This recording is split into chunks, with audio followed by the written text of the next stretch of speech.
യാക്കോബിന്റെ ലേഖനം 1-ാം അധ്യായം 12-13 തിരുവചനം.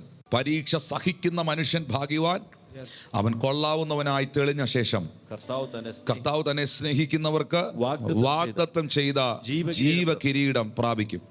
പരീക്ഷിക്കപ്പെടുമ്പോൾ ഞാൻ ദൈവത്താൽ പരീക്ഷിക്കപ്പെടുന്നു എന്ന് ആരും പറയരുത്. ദൈവം ദോഷങ്ങളാൽ പരീക്ഷിക്കാത്തവൻ ആകുന്നു. താൻ ആരെയും പരീക്ഷിക്കുന്നതുമില്ല. ഓരോരുത്തൻ പരീക്ഷിക്കപ്പെടുന്നത് സ്വന്തം മോഹത്താൽ ആകർഷിച്ച് വശീകരിക്കപ്പെടുകയാൽ ആകുന്നു. പരീക്ഷ സഹിക്കുന്ന മനുഷ്യൻ അനുഗ്രഹീതനാകുന്നു. അവൻ കൊള്ളാവുന്നവനായി തെളിഞ്ഞ ശേഷം കർത്താവ് തന്നെ സ്നേഹിക്കുന്നവർക്ക് വാഗ്ദത്തം ചെയ്ത ജീവകിരീടത്തെ അവൻ പ്രാപിക്കുന്നു. എൻ്റെ ചോദ്യം ഇന്ന് ഈ മീറ്റിങ്ങിൽ അകത്തും പുറത്തുമായിരിക്കുന്ന പ്രിയപ്പെട്ടവരോട്, ഈ പരീക്ഷണങ്ങൾ നല്ലതാണോ? പരീക്ഷകളിലൂടെ എക്സാം ആകുമ്പം പേടിയുണ്ടോ? അധ്യാപകരോട് ചോദിക്കുന്നു, ഇവിടെ ഇരിക്കുന്നവരോട് ചോദിക്കുന്നു. പരീക്ഷ വരുമ്പോൾ എല്ലാവർക്കും ഒരു പേടിയുണ്ട്. പരീക്ഷ വരുമ്പോൾ എല്ലാവർക്കും ഒരു ടെൻഷനുണ്ട്. പരീക്ഷ വരുമ്പോൾ ഒരു ടെൻഷനും ഇല്ലാത്തത് ഒറ്റ ഒരാൾക്കേ ഉള്ളൂ. ഭാവിയെക്കുറിച്ച്, ജീവിതത്തെക്കുറിച്ച് യാതൊരു ബോധവും ഇല്ലാത്തവന് ഒരു ടെൻഷനുമില്ല. Praise God. പക്ഷേ ഭാവിയെക്കുറിച്ച്, ജീവിതത്തെക്കുറിച്ച്, നാളെക്കുറിച്ച് ഒരു ബോധ്യവും ഒരു കാഴ്ചപ്പാടും ഒരാഗ്രഹവും ജീവിക്കണമെന്നുള്ളൊരു താല്പര്യമൊക്കെ ഉള്ളവർക്ക് ഈ പരീക്ഷകൾ എപ്പോഴും ടെൻഷനാണ്. Praise God. ഇവിടെ വേദപുസ്തകം നമുക്ക് തരുന്ന ഒരു ഭയങ്കര ഉറപ്പ്, പരീക്ഷ സഹിക്കുന്ന മനുഷ്യൻ അനുഗ്രഹിക്കപ്പെട്ടവൻ എന്നാണ്. അവൻ കൊള്ളാവുന്നവനായി തെളിഞ്ഞ ശേഷം കർത്താവ് തന്നെ സ്നേഹിക്കുന്നവർക്കുള്ള വാഗ്ദത്തം ചെയ്ത കിരീടത്തെ അവൻ പ്രാപിക്കും എന്നതാണ്. ഒരു വാക്യം കൂടെ ഞാൻ വായിക്കാൻ ഇഷ്ടപ്പെടുന്നു. അത് 1 കൊരിന്ത്യർക്കെഴുതിയ ലേഖനം 10-ാം അധ്യായം 13-ാമത്തെ വാക്യമാണ്. മനുഷ്യർക്ക് നടപ്പല്ലാത്ത പരീക്ഷ നിങ്ങൾക്ക് നേരിട്ടിട്ടില്ല. ദൈവം വിശ്വസ്തൻ. നിങ്ങൾക്ക് കഴിയുന്നതിന് മീതെ പരീക്ഷ നേരിടാൻ സമ്മതിക്കാതെ നിങ്ങൾക്ക് സഹിക്കാൻ കഴിയേണ്ടതിന് പോക്കുവഴിയും ഉണ്ടാക്കും. മനുഷ്യർക്ക് നടപ്പല്ലാത്ത പരീക്ഷ നിങ്ങൾക്ക് നേരിട്ടിട്ടില്ല. നിങ്ങൾ പഠിക്കാത്ത, നിങ്ങൾ കേട്ടിട്ടില്ലാത്ത, നിങ്ങൾ അറ്റൻഡ് ചെയ്തിട്ടില്ലാത്ത ക്ലാസ്സിനകത്തെ ക്വസ്റ്റ്യൻ പേപ്പർ അല്ലാത്തത് നിങ്ങൾക്ക് വരത്തില്ല.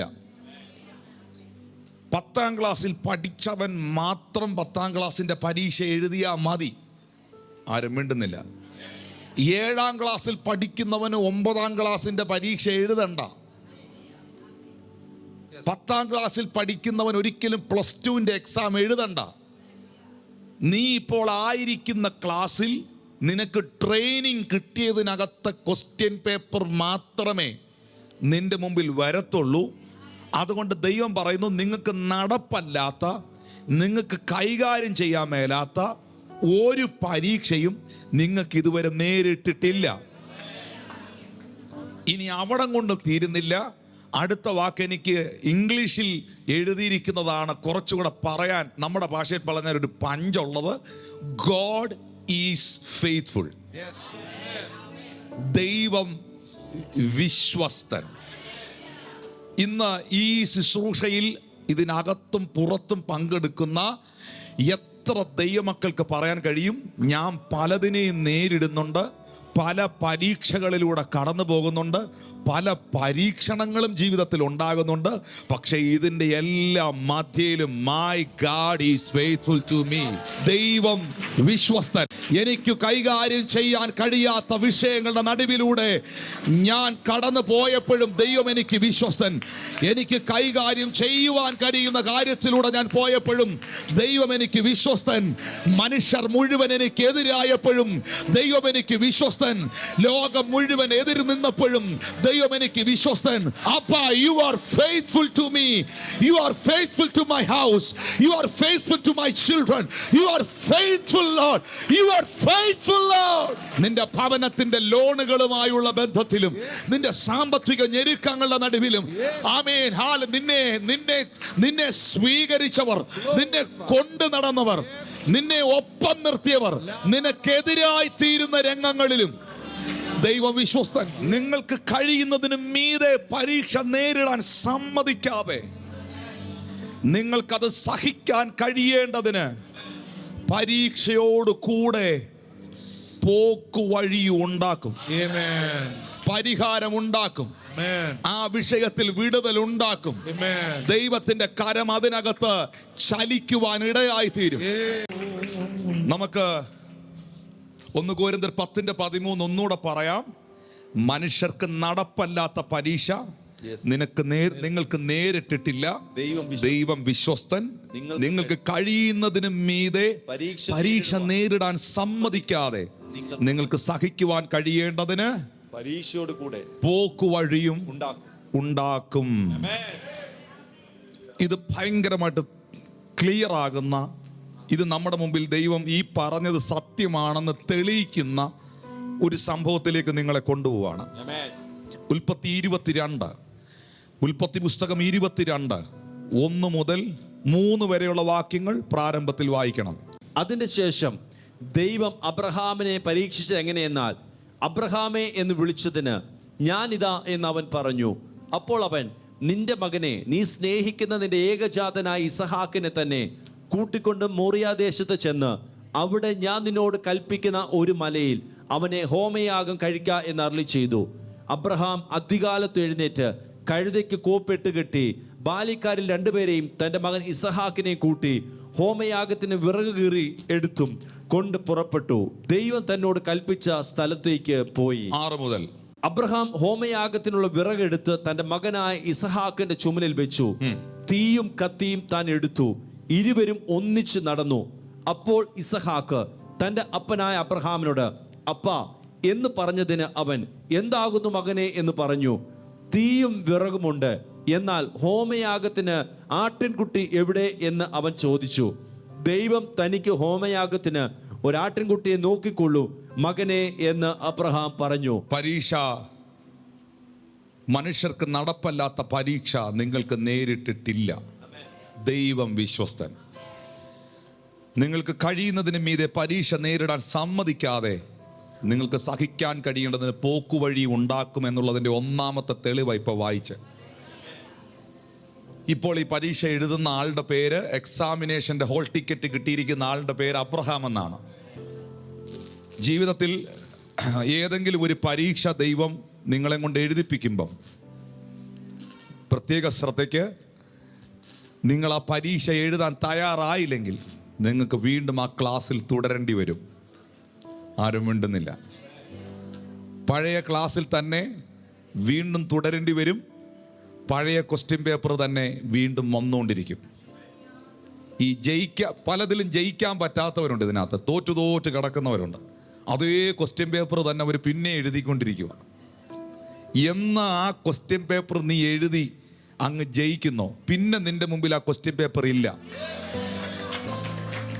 10ാം ക്ലാസ്സിൽ ഇരുന്ന് പരീക്ഷ എഴുതുന്നവന്റെ മുമ്പിൽ 8ാം ക്ലാസ്സുകാരൻ്റെ ചോദ്യപേപ്പർ ഇല്ല. കാരണം അവൻ അത് കഴിഞ്ഞേച്ചാ കയറി വന്നേ. ഹല്ലേലൂയ. അബ്രഹാമിന്റെ മുമ്പിൽ ദൈവം ഇട്ടത് മറ്റാരുടെയും മുൻപിൽ ഇടാത്ത ഒരു ക്വസ്റ്റ്യൻ പേപ്പറാണ്. താൻ ഏറ്റവും സ്നേഹിക്കുന്ന തൻ്റെ മകനെ യാഗം കഴിക്കുവാൻ 25 വർഷം കാത്തിരുന്ന് ലഭിച്ച പുത്രനാണ്. 75ാമത്തെ വയസ്സിൽ കേട്ട വാഗ്ദത്തമാണ് 100ാമത്തെ വയസ്സിൽ സാധ്യമായി തീരുന്നത്. പ്രിയപ്പെട്ടവരെ, 75 വർഷത്തോളം കാത്തിരുന്നു ലഭിച്ച ഈ അനുഗ്രഹത്തെ, ഈ നന്മയെ അബ്രഹാമിന് നഷ്ടപ്പെടാൻ പോവുകയാണ്. താൻ ഓമനിച്ച് വളർത്തിയ മകനാണ്. തൻ്റെ ഏറ്റവും സ്നേഹനിധിയായ പുത്രനാണ്. വാഗ്ദത്ത സന്തതിയാണ്. ഈ വാഗ്ദത്ത സന്തതിയെ കൊണ്ട് മോറിയ മലയിലേക്ക് അബ്രഹാം പോകുന്നു. അവിടെ അബ്രഹാം ഒരു കാര്യം ആ പരീക്ഷയിൽ, ആ എക്സാമിൽ തെളിയിക്കുകയാണ്. ദൈവം ചോദിച്ച ചോദ്യം, you love me more than your sun, more than anything. You love me, നീ എന്നെ സ്നേഹിക്കുന്നുണ്ടോ? യെസ് ഓർ നോ കോളത്തിൽ ടിക്ക് ചെയ്യാം. അബ്രഹാം യെസ്സിനകത്ത് ടിക്ക് ചെയ്തു. യെസ്സിനകത്ത് ടിക്ക് ചെയ്തപ്പോൾ ദൈവം പറഞ്ഞു, എന്നാൽ മോനെ കൊണ്ടുവരാൻ പറഞ്ഞു. ഹല്ലേലൂയ. സാറായോട് ചോദിച്ചില്ല. സാറായോട് ചോദിച്ചാൽ സാറ സിസ്റ്റർ കൊടുക്കത്തില്ല. കാരണം ഒരു കാരണവശാലും കൊടുക്കുകയില്ല. സാറ വർഷങ്ങളായി കാത്തിരുന്ന് ലഭിച്ചതാണ്, നൊന്ത് പ്രസവിച്ചതാണ്. ഇസ്മായിലിനെ ആഹാറിനെയൊക്കെ കണ്ട് മനസ്സ് മടുത്ത് നിരാശപ്പെട്ടിരുന്നപ്പോൾ ദൈവം കൊടുത്ത മറുപടിയാണ്. ഒരു കാരണവശാലും സാറ സമ്മതിക്കത്തില്ല. ഇവിടെ ഞാൻ നിൽക്കുമ്പോൾ പരിശുദ്ധാത്മാവ് എന്നെ ഒരു കാര്യം വ്യക്തമായി അറിയിക്കുകയാണ്. അബ്രഹാം ഇപ്പോൾ മോറിയായിലേക്ക് പോകാൻ പോകുന്നത് ആരാധന കഴിക്കാൻ വേണ്ടിയാണ്, ദൈവത്തെ പ്രസാദിപ്പിക്കാൻ വേണ്ടിയാണ്, ദൈവത്തിന് കൊടുക്കുവാൻ വേണ്ടിയാണ്. എന്നാൽ തൻ്റെ ഭവനത്തിനകത്ത് നിൽക്കുന്ന പ്രധാനപ്പെട്ട ആൾക്കാരുടെ പെർമിഷൻ അബ്രഹാം അതിനെ എടുക്കുന്നില്ല. ഇന്ന് കർത്താവ് നിന്നോട് പറയുന്നു, ആരാധനയുടെ വിഷയത്തിൽ, ദൈവത്തോടുള്ള ബന്ധത്തിൽ നിന്റെ കുടുംബാംഗങ്ങൾ പലരും നിനക്ക് അനുകൂലമല്ലെങ്കിലും ഈ വിഷയത്തിൽ നിനക്കാരുടെയും പെർമിഷൻ വേണ്ട. വീണ്ടും പറയുന്നു, ഇത് നീയും നിന്റെ ദൈവവുമായിട്ടുള്ള ബന്ധമാണ്. ഇത് നീയും നിന്റെ ദൈവവുമായിട്ടുള്ള ഉടമ്പടിയാണ്. ഇത് നീയും നിന്റെ കർത്താവുമായിട്ടുള്ള കവനന്റാണ്. അബ്രഹാം ഇസഹാക്കിനെയും കൊണ്ട് മോറിയ മലയിലേക്ക് നടന്നു നീങ്ങുന്നു. ഇനി അടുത്തൊരു കേസ് ഞാൻ പറയുന്നത്, ഇസഹാക്ക് അബ്രഹാമിനോട് ചോദിക്കുന്നു, അപ്പ വിറകും കത്തിയുമുണ്ട്, യാഗത്തിനുള്ള മൃഗം എവിടെയാണ്? കാരണം അപ്പൻ ആരാധിക്കുന്നത് ഏത് നിലകളിലാണെന്ന് 12 വയസ്സേ കൊച്ചനുള്ളെങ്കിലും അവൻ വർഷങ്ങളായിട്ട് ഇത് കണ്ടുകൊണ്ടിരിക്കുന്നതാണ്. അവൻ്റെ അപ്പൻ ആരാധിക്കുന്നത് എങ്ങനെയാണ്, അവൻ അപ്പൻ പ്രാർത്ഥനയ്ക്ക് പോകുമ്പോൾ കയ്യിൽ എന്തൊക്കെ കാണും, അവൻ അപ്പൻ ആരാധനയ്ക്ക് പോകുമ്പോൾ എന്തൊക്കെ പക്കൽ കാണുമെന്ന് അപ്പനെ ശ്രദ്ധിച്ച മകൻ പറയുന്നു. അപ്പനെ നോക്കിയിട്ട് പറയുന്നു, അപ്പ ഇന്ന് യാഗത്തിന് ആടില്ലല്ലോ, ഇന്ന് യാഗത്തിന് യാഗമൃഗമില്ലല്ലോ. ഈ സമയത്ത് ഇസഹാക്കിന് അറിയാം, അബ്രഹാമിന് അറിയാം യാഗവസ്തു തൻ്റെ മകനാണെന്ന്. പക്ഷേ അവിടെയും അബ്രഹാം തൻ്റെ വാ കൊണ്ട് പറയുന്ന വാക്ക് ഭയങ്കര ശക്തമാണ്, മോനെ ദൈവം നോക്കിക്കോളും. അബ്രഹാം ഇസഹാക്കിനെ യാഗപീഠത്തിൻ്റെ മേൽ കിടത്തി.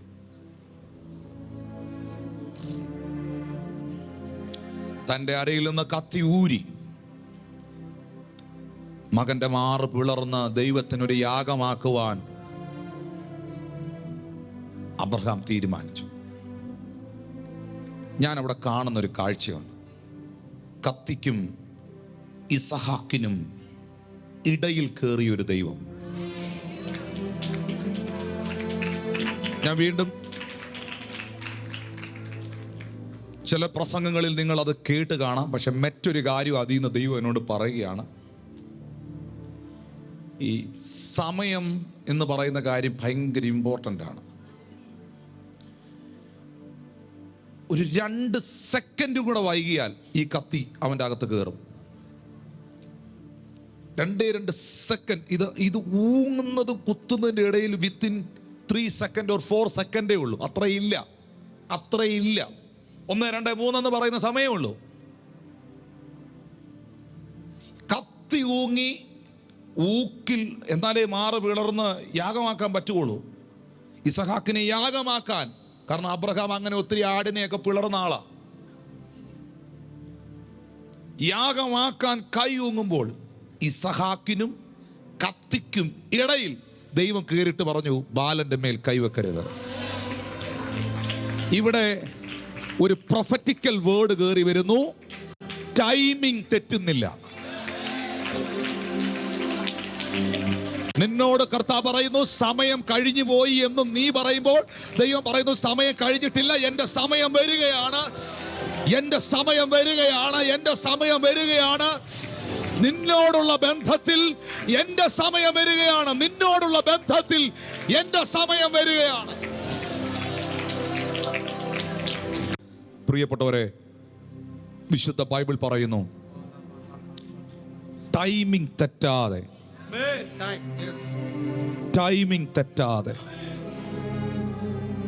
ദൈവം കത്തിക്കും ഇസഹാക്കിനും ഇടയിൽ കയറി പറയുകയാണ്, ബാലന്റെ മേളിൽ നീ കൈവെക്കരുത്. Oh Jesus. അബ്രഹാം തിരിഞ്ഞു നോക്കുമ്പോൾ മുൾപടർപ്പിൽ കുരുങ്ങിക്കിടക്കുന്ന ഒരു ആട്ടുകൊറ്റനെ അബ്രഹാം കാണുകയാണ്. ആ പരീക്ഷ അബ്രഹാം എഴുതി പാസ്സായപ്പോൾ അബ്രഹാമിന് കിട്ടിയ ഡോക്ടറേറ്റാണ് വിശ്വാസികളുടെ പിതാവ്. വിശ്വാസികളുടെ പിതാവ്. നിങ്ങൾക്ക് നടപ്പില്ലാത്ത പരീക്ഷ നേരിടുവാൻ ദൈവം അനുവദിക്കുകയില്ല. ദൈവം വിശ്വസ്തൻ. പരീക്ഷയോടുകൂടെ അവൻ പോക്കുവഴിയും ഉണ്ടാക്കും. ഇപ്പൊ നമ്മൾ ചോദിക്കുന്ന ഒരു ചോദ്യമുണ്ട്. എന്തുകൊണ്ടാണ്, എന്തിനായിട്ടായിരിക്കും ഇതൊക്കെ ദൈവം നമ്മുടെ ജീവിതത്തിൽ അനുവദിക്കുന്നത്? ഈ പരീക്ഷകൾ ദൈവം എന്തിനാ അനുവദിക്കുന്നത്? അതിനകത്ത് എന്തെങ്കിലും പർപ്പസ് ഉണ്ടോ, എന്തെങ്കിലും പരിപാടി ഉണ്ടോ ദൈവത്തിന്? ഹോശേയയുടെ പ്രവചന പുസ്തകം 6-ാം അധ്യായം 1, 2, 3 വാക്യം. വരുവീൻ, നാം യഹോവയുടെ അടുക്കലേക്ക് ചെല്ലുക. അവൻ നമ്മെ കടിച്ചു കീറിയിരിക്കുന്നു, അവൻ സൗഖ്യമാക്കും. അവൻ നമ്മെ അടിച്ചിരിക്കുന്നു, അവൻ മുറിവ് കെട്ടും. 2 ദിവസം കഴിഞ്ഞിട്ട് അവൻ നമ്മെ ജീവിപ്പിക്കും. 3-ാം ദിവസം അവൻ നമ്മെ എഴുന്നേൽപ്പിക്കും. നാം അവന്റെ മുമ്പാകെ ജീവിക്കുകയും ചെയ്യും. നാം അറിഞ്ഞുകൊള്ളുക, യഹോവയെ അറിയുവാൻ നാം ഉത്സാഹിക്ക. അവന്റെ ഉദയം പ്രഭാതം പോലെ നിശ്ചയമുള്ളത്. അവൻ മഴ പോലെ, ഭൂമിയെ നനയ്ക്കുന്ന പിന്മഴ പോലെ തന്നെ നമ്മുടെ അടുക്കൽ വരും. വരുവിൻ, നാം യഹോവയുടെ അടുക്കലേക്ക് ചെല്ലുക. ഇതാരാ ചെയ്യേണ്ടിയേ? പറഞ്ഞത് ഞാനാ ചെയ്യേണ്ടിയേ. അവൻ നമ്മെ കടിച്ചു കീറിയിരിക്കുന്നു. പ്രവാചകൻ ആത്മാവി കാണുക, എന്നാൽ അവൻ നമ്മെ സൗഖ്യമാക്കും. ഇനി ഞാൻ അതിനകത്ത് ഓരോരോ വാക്കുകൾ പറയുകയാണേ. നമ്മൾ ചെയ്യേണ്ട പാർട്ട് എന്നാ? ഈ മുറിവുമായിട്ട്, ഈ വേദനയുമായിട്ട് ആരടുക്കലേക്ക് വരിക? കർത്താവിൻ്റെ അടുക്കലേക്ക് വരിക. അങ്ങനൊരു സ്റ്റെപ്പ് നിങ്ങൾ എടുക്കണം. ഏത് സാഹചര്യമാണെങ്കിലും, ഏത് പ്രതിസന്ധി ആണെങ്കിലും, എൻ്റെ വിഷയത്തിൻ്റെ പരിഹാരം എൻ്റെ ദൈവത്തിൻ്റെ സന്നിധിയിലുണ്ട് എന്ന ഉറപ്പ് നിങ്ങൾക്കുണ്ടാകണം. യഹോവയുടെ അടുക്കലേക്ക് വരിക. ഇനി 7 കാര്യങ്ങൾ ഞാൻ പറയാം. അത് 7 ആ വാക്യങ്ങളിൽ 1, 2, 3 വാക്യങ്ങളിൽ ഉണ്ടോ എന്ന് നിങ്ങൾ നോക്കിക്കോണം. 1, അവൻ സൗഖ്യമാക്കും. 2, അവൻ മുറിവ് കെട്ടും. 3, അവൻ നമ്മെ ജീവിപ്പിക്കും. 4, അവൻ നമ്മെ എഴുന്നേൽപ്പിക്കും. 5, അവൻ്റെ മുൻപാകെ നാം ജീവിക്കും. 6, അവൻ മഴ പോലെ, ഭൂമിയെ നനയ്ക്കുന്ന മഴ പോലെ നമ്മെ നനയ്ക്കും. 7, പിന്മഴ പോലെ നമ്മുടെ അടുക്കൽ വരും. 7 കാര്യങ്ങൾ കണ്ടോ? ഈ 7 കാര്യം ഞാനാണോ ചെയ്ത? ദൈവമാണോ? അവൻ സൗഖ്യമാക്കും, അവൻ മുറിവ് കെട്ടും, അവൻ ജീവിപ്പിക്കും, അവൻ നമ്മെ എഴുന്നേൽപ്പിക്കും, അവൻ്റെ മുൻപാകെ നാം ജീവിക്കും, അവൻ മഴ പോലെ എന്നെ നനയ്ക്കും, പിന്മഴ പോലെ എൻ്റെ അടുക്കൽ വരും. ഈ 7 കാര്യങ്ങൾ ആരാ ചെയ്തേ? ദൈവം. ഞാൻ എന്നതാ ചെയ്തേ? ഇതാ നമ്മൾ ചിലരൊക്കെ പറയത്തില്ല, ഞാൻ ഒരു സ്റ്റെപ്പ് വെച്ചാൽ എൻ്റെ ദൈവം എനിക്ക് വേണ്ടി 7 സ്റ്റെപ്പ് വയ്ക്കുമെന്ന്. ഞാൻ ഒരു ചുവട് വെച്ചാൽ എൻ്റെ ദൈവത്തെ അറിയാൻ, എൻ്റെ കർത്താവിന് വേണ്ടി ജീവിക്കാൻ, ഞാൻ ഒരു ചുവട് വെച്ചാൽ എൻ്റെ കർത്താവ് എനിക്ക് വേണ്ടി 7 ചുവടുകൾ വയ്ക്കും. പ്രിയപ്പെട്ടവരെ, ഒറ്റ കാര്യത്തിന് വേണ്ടിയാണ് ഈ കടിച്ചു കീറിയത്. ഒറ്റ കാര്യത്തിന് വേണ്ടിയാണ് ഈ മുറിവേറ്റത്. മറ്റൊന്നിനുമല്ല, നിങ്ങൾ അവനിലേക്ക് തിരിയാൻ വേണ്ടിയിട്ടാണ്. എല്ലാ പ്രതികൂലങ്ങളും പ്രതിസന്ധികളും ദൈവത്തിലേക്ക് തിരിയാനുള്ള ഒരു വിളിയാണ്. അതിനെ കറക്റ്റ് സമയത്ത് ഉപയോഗിച്ചോണം. പരാതിയും പറഞ്ഞ്, പരിഭവം പറഞ്ഞ്, നാട്ടുകാരെ ചീത്തയും പറഞ്ഞ്, വഴക്കുണ്ടാക്കി എൻ്റെ വിധിയാണല്ലോ എന്ന് കരുതി ആശ്വസിച്ച് ശപിച്ച് പ്രാഗിപ്പോകാനല്ല. ജീവിതത്തിൽ വെളിപ്പെടുന്ന ഓരോ പ്രതിസന്ധികളും, ഓരോ ട്രയൽസും, ഓരോ ട്രബിൾസും എനിക്ക് ദൈവത്തിലേക്ക് തിരിയാനുള്ള ഒരു സിഗ്നലാണ്. U understand me? നീ ദൈവത്തിലേക്ക് തിരിയുക, അവൻ നിന്നെ സൗഖ്യമാക്കും. ഇന്ന് ഇവിടെ ഇരിക്കുന്ന കുടുംബങ്ങളോട് കർത്താവ് പറയുന്നു, നീ എന്തിനെയൊക്കെ ഫേസ് ചെയ്യുന്നുണ്ടെങ്കിലും ഈ ദീനം മരണത്തിനായിട്ടല്ല. യേശു പറയുന്നത് ദൈവപുത്രൻ മഹത്വപ്പെടേണ്ടതിനാ. നമ്മൾ ഈ റോഡിൽ എൻ്റെ ഞാൻ ഇങ്ങനെയുള്ള ഉദാഹരണങ്ങളൊന്നും പറയുന്ന ആളല്ല, എപ്പോഴും കാണുന്ന ആളല്ല, ഞാൻ വെളിപ്പാട് കണ്ടുകൊണ്ട് പറയുക. നമ്മൾ ഈ റോഡിൻ്റെയൊക്കെ കുഴികൾക്കകത്തെ ചെളിവെള്ളം ഇങ്ങനെ കെട്ടിക്കിടക്കുന്ന, മഴ പെയ്ത് ഇങ്ങനെ ചെളിവെള്ളം മുഴുവൻ അഴുക്ക്, നമ്മളൊക്കെ കാലെടുത്ത് വയ്ക്കാൻ അറയ്ക്കും. പക്ഷെ ആ ചെളിവെള്ളത്തെ ഒന്ന് തൊടാതിരുന്നാൽ, ഒരു ദിവസം ആ വെള്ളത്തിനൊരു റെസ്റ്റ് കൊടുത്താൽ, അനക്കാതിരുന്നാൽ, ഒരു ദിവസം കഴിഞ്ഞ് നിങ്ങൾ വന്നൊന്ന് നോക്കിയാൽ അതിൻ്റെ മുകളിൽ ഇങ്ങനെ തെളിനീര് നിൽക്കുന്ന കാണാം, ചെളി താഴെ പോകുന്ന കാണാം. ചെളിവെള്ളത്തിനകത്തും ചേറ്റുവെള്ളത്തിനകത്തും ഒരു നീരുണ്ട്. ഇതിങ്ങനെ കലങ്ങി നിൽക്കുമ്പം കാണുകയില്ല. You understand me? റിലാക്സ്. ദൈവത്തിൻ്റെ സന്നിധിയിൽ നീ ഒന്ന് റിലാക്സ് ആയേ. I am prophesying over you. നീ ഒന്ന് റിലാക്സ് ആയി, വേവറിങ് എല്ലാം അവസാനിപ്പിച്ച്, ടെൻഷൻ എല്ലാം അവസാനിപ്പിച്ച്, ഒന്ന് പോയി ബൈബിളും ഒക്കെ ആയിട്ട് ഇരുന്നൊന്ന് റിലാക്സ് ആയി. നിനക്ക് പലതും വെളിപ്പെട്ടു വരും.